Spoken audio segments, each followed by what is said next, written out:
Welcome to another episode of The Essence of Leadership. Today we have Dr. Shinika with us, and she is the founder and chief creative officer of the McKiever Group Creative Company, a consulting firm she established in 2018 with over 15 years, y'all, of professional experience in philanthropic, nonprofit, and business sectors.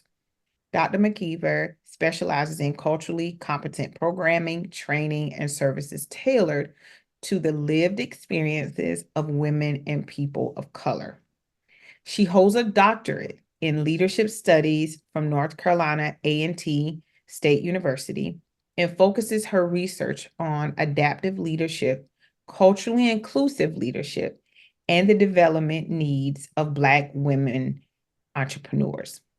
Now, she's passionate about helping others and is dedicated, y'all, to providing inclusive leadership opportunities and strategies through her firm. Her mission is to help individuals and organizations align their purpose and passions with actionable strategies to achieve their goals. She's recognized for her leadership and community involvement. She continues to support and mentor women, fostering a community where they can thrive as their authentic selves. So, with that being said, Dr. Shinika, I'm so excited to have you on today. Thank you for having me, Demetria. I'm super excited to be here and to have this conversation. Awesome. So, you know what? Let's just dive right in. So, this leadership journey that you've been on, right? Like, how long have you been in not in one specific role, but just in leadership? I'd say I've been in leadership my whole life, right? So going back to just kind of leadership and lived experience, my approach to leadership is we have to radically redefine how we look at leadership because traditional constructs of leadership we know do not consider the lived experiences of women and people of color. So a lot of times when asked the question, do you see yourself as leaders? Women and people of color don't identify with that because their leadership identity does not show up in those traditional constructs and definitions, which center, white Western males. So I say I've been a leader all my life because kind of my approach to leadership is that leadership is in your lived experiences of how you show up, your life lessons, your perceptions, your identity, the things that you've went through in your life is what makes you a leader. So the reason I say I've been a leader my entire life is because I'm the oldest of all of my siblings. In total, between mom and dad, there's five of us. So I've been the oldest. I've been called bossy since I was probably about 3 years old. And we all know that women that were called bossy or said that they talked too much as kids turned out to be leaders. So I've been, telling people what to do my entire life. But what I really feel like, professionally, I've probably been doing leadership training facilitation for the past 5 or 6 years, but it's something that's been rooted in who I am as a person. I've always been the person that wanted to help people, teaching my sisters and brothers, making them play school with me, or even just in professional settings, taking on, that mentorship role for people, mentoring people, or even just finding information. Everybody comes to me because like, Shanika, you have an answer. So I think, for me, I'm a leader because I've never been the person that followed the crowd. I kind of beat to my own drum, but it's also recognizing that, leadership is about influence and people, not necessarily even you. It's bigger than you. It's your ability to get people to buy into what you're selling or your vision for your company or your organization or your team and people following behind that. And so that's why I would say, I've been a leader for a long time, but in my mind, leadership looks very differently from textbook. I don't think that leadership is you being in an executive role. You can be in a middle management role, you can be an emerging leader and still have leadership skills. You know what, Dr. Shinika, you hit the nail on the head. You dropped so many nuggets there, so I can't let you just leave it like that. So Okay. when I'm in sessions with a lot of new and emerging leaders, as you mentioned, especially people of color, typically they don't see themselves as leaders. And I'll say we, right? We. Right. And of course, my vision has evolved, of course, through education and lived experiences. Right. Um, talk about that for a little bit. Like you mentioned it, like because it doesn't fit the textbook construct of what a leader is. Like, how do you even address that? Right. So I'll give you my own personal story. So, showing up on this space right now, you also have to recognize that a lot of this comes with power and privilege dynamics, right? So, me sitting in front of you as an educated Black woman with a PhD, that's a certain level of privilege that people are going to make a lot of assumptions about who I am and kind of how I've got there without knowing my story, right? But what you don't know and what you can't see from the surface is that I'm a first generation college graduate, first person in my family graduate from college. My mom was a teen mom. She had me when she was 17. She could have went to any school she wanted to go to, but she chose to raise her children. Um, I had to learn a lot in life. Like, being the oldest, I didn't really have a lot of leeway for failure. Like, it was like I had to figure things out. And a lot of times we learned on the go. So, going to college, like having to navigate FAFSAs and college applications. But after, I went to college, then guess what? My siblings went to college because I've always had to set that example for them because if I couldn't do it, then they may not feel like it was possible. So I think it's having, that village. And even with my mom and my aunties and her girlfriends, like always having people pouring into me, making sure, I grew up in AME church, so YPD, having those leadership experiences very early on. I was 24 with a master's degree. Again, first person in my family to do this. So there's Right. no guidebook for it. So a lot of things I've just learned going through it. And sometimes you don't know what you don't know until you get there. Entrepreneurship is another thing. It is no guidebook to it. And sometimes you don't know the questions to ask until you're going through it. So I think it's giving yourself grace, but also being, very prideful in who you are, like going, being 24 with a master's degree coming out, and the economy tanked in '07. So where I was on track to be a city manager, that's what I went to school for. I ended up in philanthropy because that was the only job interview I got, because you're competing, with people that have all these years of seniority. And I don't care what anybody says, experience trumps education a lot of times in Right. certain environments. So it was like, being able to pivot and adapt and then getting into philanthropy and it kind of, changing my life and having the opportunity to work in the grant making side, doing that technical assistance and capacity building, helping grant seekers, being able to, being, very young and ambitious and hungry and saying, hey, I want to do this. So I volunteered for everything. I transitioned into a corporate role at, I think around, like 26, 27. I'm working in wealth management and corporate philanthropy. It was a very stressful environment because it was like, being in a trust center. So I got my fixes through volunteer because I'm a millennial. We got to have purpose with our work and our life. So, I'm out volunteering because I didn't really necessarily like the work environment. So that's where I got my board service, leadership skills from volunteering just to do, things. And then I had the opportunity, hit the concrete ceiling, being a Black woman in corporate America, recognize like, hey, I got a lot of value and worth and they don't appreciate me. So even though this isn't comfortable and I'm comfortable here and this is where I've kind of built myself, I got to leave because I cannot stay here where I'm not valued. And it was the hardest thing to do, but I ended up taking this leap of faith, got like a $20,000, pay increase and was able to go do higher ed fundraising. If I was still in corporate, I would have never went back to school. So going to higher ed, I love to learn, being in that environment, being at, A&T and the largest public HBCU, I was like, dang, man, I want a piece of that Aggie pride. Like,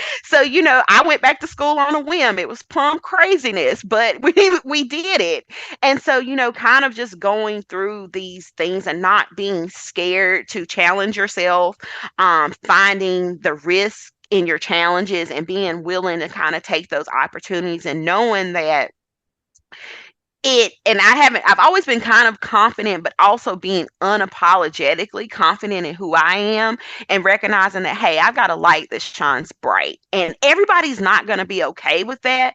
But I know that I use my light to warm and my light does not burn. So therefore, I'm not going to put my light out and diminish my light because you're not okay with it. And I think that comes with like, just life and lived experience, right? Age, right? It's just, but it's something about turning 40 where you're just like, you're not going to play with me anymore. But I think it's recognizing the value and the richness and the beauty of your experiences and being unapologetically and authentic in how you show up in that, and just recognizing that what you go through in life is what brings you to where you're at. If you didn't go through those things, you wouldn't be the person that you are today, because those experiences shape your perspective. Those experiences shape how you show up in spaces, how you may not be showing up in spaces, but it's also having that awareness of self and taking time to do that inner work that's sometimes super uncomfortable and ugly and vulnerable, but it's necessary if you want to kind of, be that best version of yourself. Yeah, thank you for sharing that. Because I've had that come up in sessions so many times, especially I mean, it starts with new and emerging leaders a lot of times, but it's been leaders at all levels where Right, it's hard to see yourself in that role. And then you walk in with the mindset of I have to prove something, and you're right. carrying this extra level of stress that causes you so much, I'll say it impacts your self-care.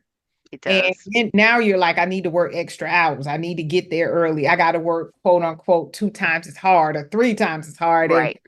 you're the one that's carrying that. And it can definitely impact how you show up. So thank you for unpacking where that comes from and why a lot of people carry that. And I Um, think there's two things to add to that. I sure. think one is the self-imposed limitations that we put on ourselves. I was infamous for this because, like, nobody's gonna go harder for Shanika than Shanika. Like, I'm my own competition. Like, and sometimes we raise the bar so high, right? And it's an arbitrary bar that we set. Nobody else knows and nobody else cares. But Right. you've put all this stress on yourself to meet this goal that nobody knows about but you. You. So sometimes you've got to take a step back and give yourself grace and be realistic. And I know, like, I'm an overachiever. I know that a lot of women aren't, but sometimes you've got to stop and quit looking at things like, oh, I got to check this accomplishment off the box, and really take time to sit and be present in your accomplishment so that you're not chasing the next thing. Because if you're not content and present and appreciative, you're always going to be looking for the next thing, and nothing's ever going to be good enough because you're trying to prove yourself to who? Right. Right. And oh, I'm sorry. Go ahead. And then I think the other piece of this, and this may be an unpopular opinion, but I got research that backs it up. I'm Yeah. not a fan of the language around imposter syndrome, because so one of the things with my research, it focused on how do women entrepreneurs develop as adaptive leaders. And so I ended up creating this core dimension of adaptive leadership, which essentially said that adaptive leadership, which is cultural competency, ability to manage knowledge, creating synergy, and adaptive vision. That skill set allows women, people of color, marginalized groups to adapt into these systems of institutionalized racism or white supremacy cultures, right? The system is not designed for you to be successful. The system is designed to operate exactly in the way that the system operates. We see that in so many different things. And, we're in America, so America, right? It designs to keep people out. It's designed to be discriminatory. It's designed to cause harm and, perpetrate these things, right? So when you look at imposter syndrome, how are you an imposter in a system that was not designed for you to be successful or for you to show up? So that was kind of like, language that, being a woman of color, I took that out of my vocabulary, because again, I am not an imposter because this system is not designed for me. I can use the skill set and adapt and build resiliency and grit, but still, even going through all of that, the leadership definition, the cute box, I'm not in that box. So therefore, we have to challenge and radically redefine and unlearn everything we've learned about leadership, so that we recognize that leadership stems from individual lived experience. Going back to that, and you have to create safe and authentic spaces where people feel like their voices are heard, their experiences are considered. Because if you don't consider that, you're not going to be able to develop them. And both of us do leadership consulting, so let's talk about how many leadership trainings you've been through that's BS. It's surface, it's fluff, because you've had to be twice as good, no, twice as more, and show up twice as better in order for you to even get considered. And even when you get to the table, you can't, cry or talk or do all these things because you have to know how to navigate the game. So these systems are designed to operate in the way that they operate. So you have to figure out, how do we have those courageous and uncomfortable conversations to call it out? And that's where, a lot of the work around leadership identity comes into play. But I just encourage you, if you're a woman or a person of color, and especially a woman of color, like, throw imposter syndrome away, because that ain't really for you. Right. And Unpopular opinion, maybe, but for me, I appreciate you saying it and kind of sharing the research behind it, because in my opinion, when I think about leadership, like, yes, you can glean from other people, right? You can say, oh, Shinika, I love the way that, Dr. Shinika presented her, her research, or I love the way so-and-so did this at the office, right? We can glean pieces of insight from other people, but we still have to make it our own. Like, it has right, to fit me. I can't be the best John in the office, right? I can't do that. I can learn some of the skill sets that got, quote unquote, John there. And the same thing with you, Dr. Shinika. I can glean from you, but right, I can't be the next best Dr. Shinika. And I think, as you kind of talked about, the system wasn't constructed with me in mind. So why not just take these pieces of insight and skills that I can learn for myself and adapt them to me and who I am and what I bring, and be right. the best leader? And the another thing I'll point out that you kind of hinted on, for people who are moving into leadership roles, right? What do you say to them when they're looking at Dr. Shinika, or they're looking at so and so in the office, or maybe another business owner? What do you say to them when they're looking at them in awe, like, man, I wish I could? You don't know what you don't know. It's like the iceberg methodology, right? You don't know what they've been through. You don't Right. know what they've got there. So all you can see is this up. And you know what happened to the Titanic. So Right. I'm just going to say, don't make assumptions, because you don't know what they've went through to get there. You don't know the challenges, the barriers, the pivots, the, being flexible, what they've had to do. So you Right. can't make assumptions in that journey. But what you can do is go have a conversation. Or especially, I'm a big proponent with younger folks of, people love to talk about themselves. The new thing is coffee chats. Like, if Right. it's someone that you're interested in, or they're on a career track, hey, can I take you to coffee and learn more about your experience? Right. Most people are never going to turn you down from that approach. And I'd say, don't even just go out asking for mentors, like, because a lot of times you say, I want you to mentor me, but then you don't follow through. So instead of, assuming like, oh, they've gotten this, or, because like in entrepreneurship, it's hard not to do the comparison thing, especially when you're trying to figure out what your thing is. But it's almost like, your lane on the highway is never crowded. So sometimes you have to put your blinders on and have that tunnel vision. And yeah, there's all the shiny things going on, but those are also distractions. And you've got to think about, with social media, especially, it's just a perception of what people want you to see. It's like, I tell people, followers, you can have 50 million followers, but that's a vanity metric if they're not buying things from you, they're not supporting you, and they're not engaging with your content. So what is really the purpose of that? So I think you've got to understand kind of what your end goal is, Right. and then you've got to figure out, what do I need to do to work there. So like I shared earlier, as a very young professional in my 20s, I served on a lot of boards. Like, if I do board service at this phase of my life, it's intentional boards that I want to be on, because I've been there and I've done that. But it's also thinking about, if you're in a corporate environment, we know most corporate organizations, they have ERG groups, which is employer resource groups. Get involved in those spaces. If there's an opportunity for a stretch assignment, for you to job shadow, be willing to kind of step up and say, hey, I'm interested in that, because I'm country. So closed mouths don't get fed, and you have to communicate what you need, and you can't assume that people know what you need. So part of it is just taking ownership of yourself and your own personal development, from a leadership perspective. we know in these jobs, a lot of companies have you doing multiple roles, and a lot of times they'll play in your face become performance time because, the new thing I noticed is that a lot of companies are trending to this. They just want to give you a three. We don't give anybody fours or fives because then that way they don't have to give you a raise, right? No, you're not going to just rank me average and I have the documentation to show that I am a 4 or 5. So I tell people, keep a brag folder, keep a brag sheet where you save emails, you save all the things where someone's giving you kudos, you went out of your way to help someone. And then at the end of the year, if they plan in your face, you say, here's the supporting documentation. Because that happened to me in corporate. I had a boss that he was just always something, but I was doing my job. I was great with my clients and I was doing a lot of stuff without his leadership.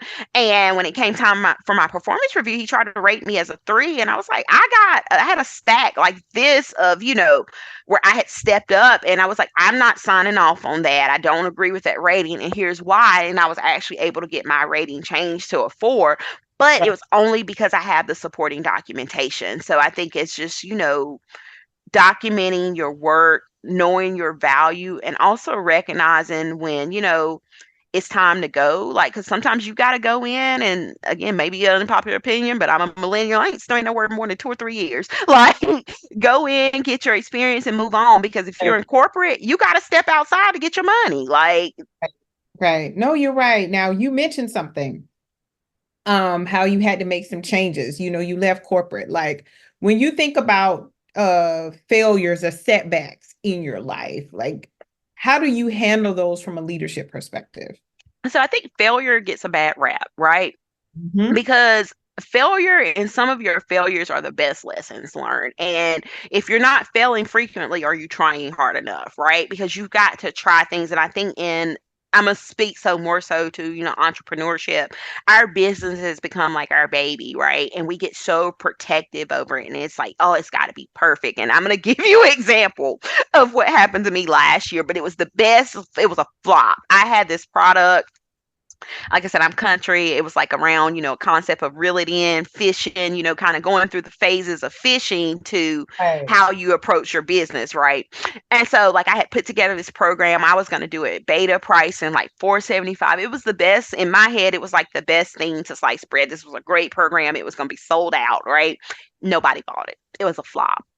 Nobody Right. bought it at all. But what I learned in going through that was, even though this was a great product, if I wouldn't have put it out there, I could have still been perfecting that same product that nobody wanted or nobody bought. But what it made me realize was that my messaging was unclear and that the people that I was trying to serve, it was a disconnect, because if it was a connection, we would have been sold out, but it wasn't. So I ended up burning my whole business down Mhm. and rebranding and redoing my messaging that was really clear around, we do intentional leadership. And I'm in the process because I did a accelerator program in May, that I finished up in May, where I got really clear on, I do leadership identity and strategic leadership in these spaces. But sometimes you have to fail and fall on your face, scrape your knee, and just be like, oh, this was terrible.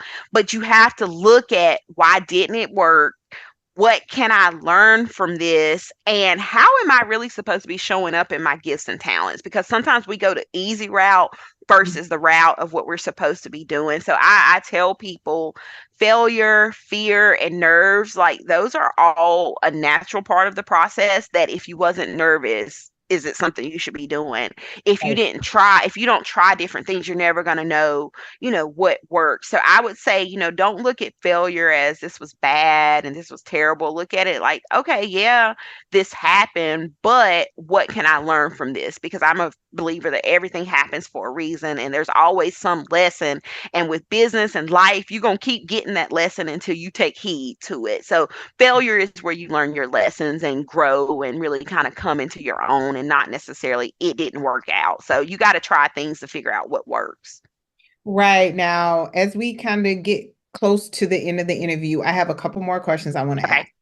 So, when you think about like your measure of success, right? Like, how do you measure that today?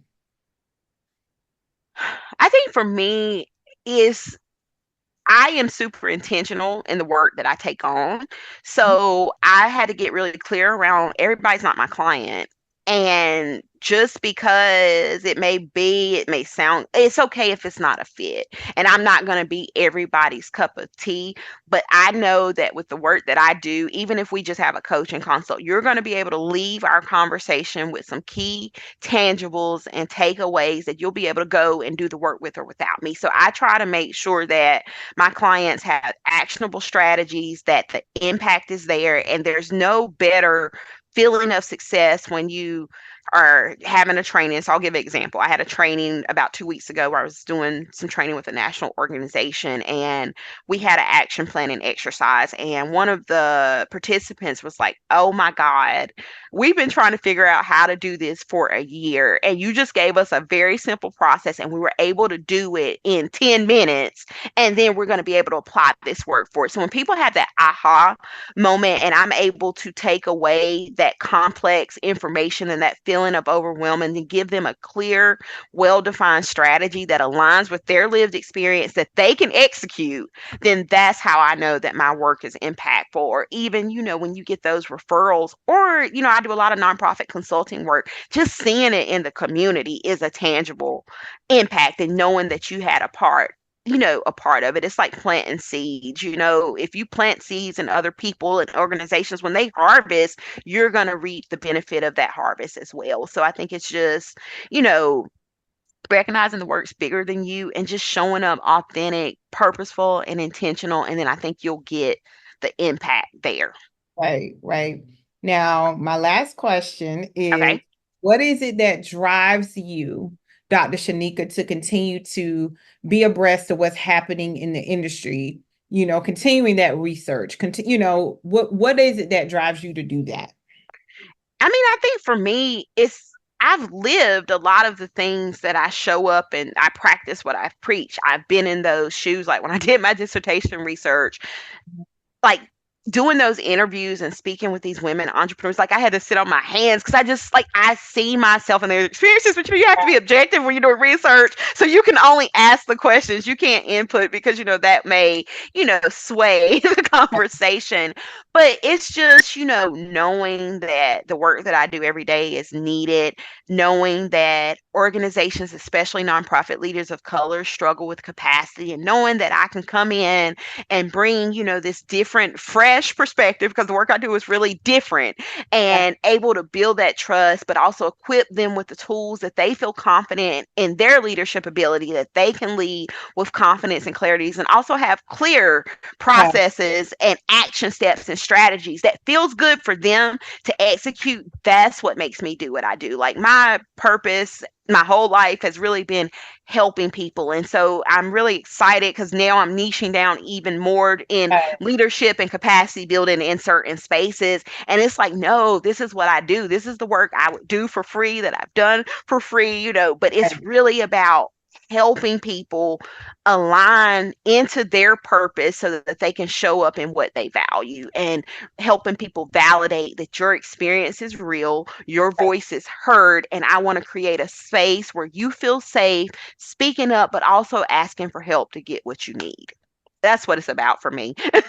Well, I can sit like I'm quite sure the audience, and I know I've gotten it. The audience has seen the passion that you displayed about everything that you share with us today. And I want to say I appreciate you taking time out of your busy schedule to chat with us, to share what's been happening on your leadership journey and some of the challenges you've had, to let people know they are not alone. And before we leave, could you share like how people could follow you and connect with you? Yeah, so I am on most social media platforms. So LinkedIn, I'm Shinika McKiever, PhD. Shanika's with two eyes. On Instagram and Facebook, Dr. Shinika McKiever, and I think I'm at Dr. Shinika on TikTok. So yeah, I post content around leadership, nonprofits, philanthropy, fundraising, leadership development, business development, things of that nature. So yeah, would love for you all to reach out and follow me. And my website is www.themckievergroup.com. Well, with that being said, Dr. Shanika, I appreciate you. Thank you so much. and enjoy the rest of your week. You do the same. This is great. Thank you.